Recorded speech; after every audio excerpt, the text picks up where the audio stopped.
Ankylosing spondylitis के patient को hip replacement की जरूरत कब होती है? हेलो फ्रेंड्स, मेरा नाम है डॉक्टर पंकज वलेचा और मैं दिल्ली एनसीआर रीजन में एक hip and knee replacement surgeon हूँ। एंकाइलोजिंग स्पॉन्डिलाइटिस बीमारी में कॉमनली पेशेंट्स को बैक पेन से शुरू होती है प्रॉब्लम कि मेरी कमर में दर्द है, बॉडी में स्टिफनेस है और सुबह उठता हूँ तो दर्द होता है, ज्यादा लंबे समय तक काम करूँ तो बॉडी में खिंचावट होती है। एंकाइलोजिंग स्पॉन्डिलाइटिस को बड़े जोड़ों का गठिया भी कहा जाता है लोकल लैंग्वेज के अंदर, यानी कि आपकी स्पाइन, आपका एसआई जॉइंट यानी कि जहाँ पे हमारी स्पाइन हमारे पेल्विस से जुड़ती है वो जॉइंट, और आपका हिप जॉइंट, इन जॉइंट्स में आप स्टिफनेस फील कर सकते हो अर्ली फेज में। और अगर आपकी फैमिली हिस्ट्री है तब तो डेफिनेटली जल्दी से जल्दी डॉक्टर को मिल लेना चाहिए। अगर फैमिली हिस्ट्री नहीं है तो मैंने देखा कुछ पेशेंट्स को आंख में लाल हो जाता है, आंख में पानी आने लगता है। ये एक और प्रॉब्लम होती है एडिशनल, जिसको यूवियाइटिस कहा जाता है। कई बार ये बहुत यंग एज में भी शुरू हो जाती है। अगर ये दो तीन चीजें कॉम्बिनेशन में हो रही हैं, अगर आपकी उम्र 14-15 साल है तो आपको तुरंत जाके ऑर्थोपेडिशियन से या एक रूमेटोलॉजिस्ट से मिल लेना चाहिए ताकि आपके प्रॉपर इन्वेस्टिगेशंस करके ये पता लगाया जा सके ये एंकाइलोजिंग तो नहीं है। अब मानो कि हमें पता नहीं लगा या हमने ट्रीटमेंट लिया वो कारगर नहीं हुआ तो एंकाइलोजिंग स्पॉन्डिलाइटिस की बीमारी आगे बढ़ जाती है। और अगर सिर्फ हिप जॉइंट की मैं बात करूं, movements are so painful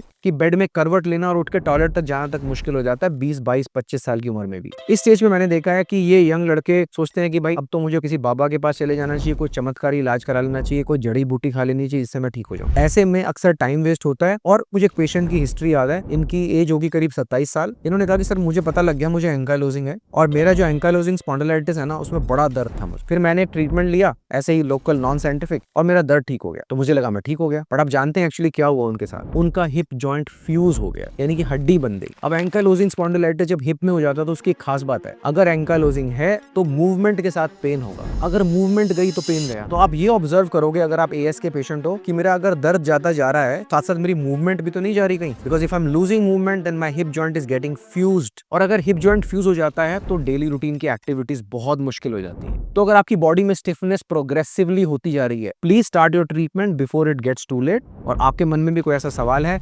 ankylosing से रिलेटेड या हिप रिप्लेसमेंट से related, then you can write to me in the comment section और attend my next live session जो मैं हर सेकंड संडे को करता हूँ। Thank you so much for watching.